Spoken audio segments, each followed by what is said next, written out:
Caution flag with 5 laps left just blew up an entire race, cars spinning, tempers exploding, and one driver walking away with his second straight win in a race nobody saw coming. This is the story of how Iowa Speedway turned into total mayhem, and why what happened after the checkered flag might matter more than the win itself. Carson Kvapil just won the O'Reilly Series race at Iowa Speedway, and this one didn't come easy. It took him 64 career starts to get his first win in this series, and now, just like that, he's got back-to-back victories.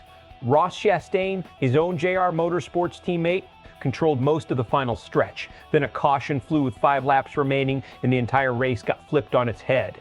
On the first overtime restart, Chastain's tires broke loose and Kvapil shot past him. Behind that battle, a 3-car wreck erupted. Brent Crews got into Ryan Sieg and Justin Allgaier, collecting several other cars in the process that crashed and stay on the track. They followed Allgaier and Crews into a heated confrontation after the race ended. It took a second overtime to settle things. Kvapil nailed the restart again, Rajah Caruth surged into second, and JR Motorsports locked up a dominant 1-2 finish. Sawalich came home third, Chastain slipped back to fourth, and Sheldon Creed rounded out the top 5. Let's talk about what this actually means, because a driver going 64 races before his first win isn't rare, it's brutal. That's years of near misses, mechanical letdowns, and watching other guys celebrate in victory lane. So when a driver like Kvapil finally breaks through and then immediately backs it up with a second win, that's not luck, that's a signal. JR Motorsports isn't just having a good weekend, they're building a stranglehold. 2 of their own cars finishing 1-2, with the winner also being the guy who beat his own teammate for the win.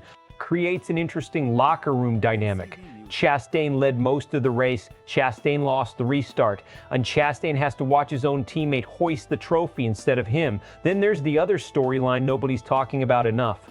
The Allgaier and Crews blow up.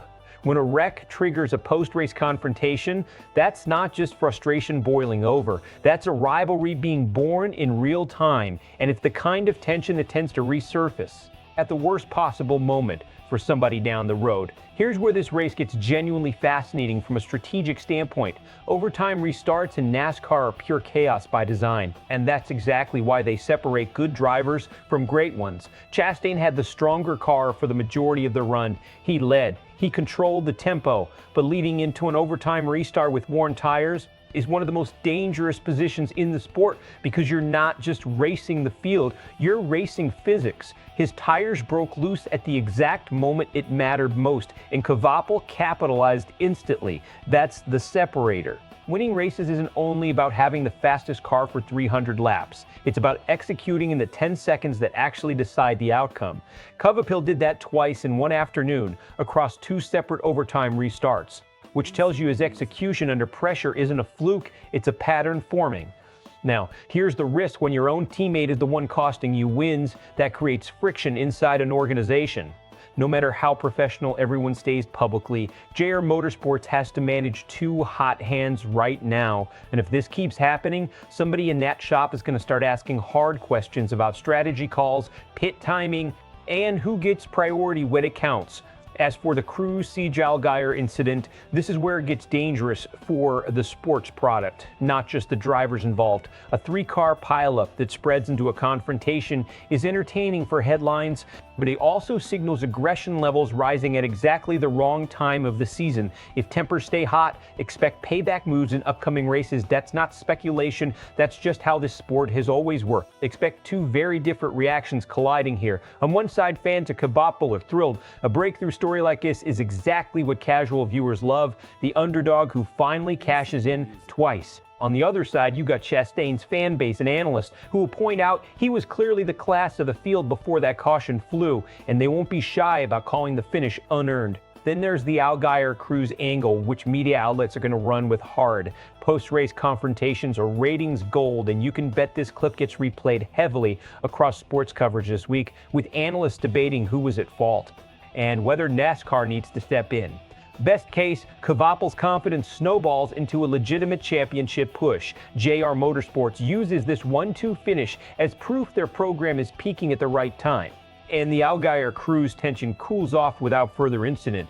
Worst case, the internal competition at JR Motorsports turns toxic. Chastain grows frustrated watching his own teammate beat him in equal equipment, and the Crews-Allgaier rivalry escalates into retaliation on track, costing both drivers valuable points down the stretch.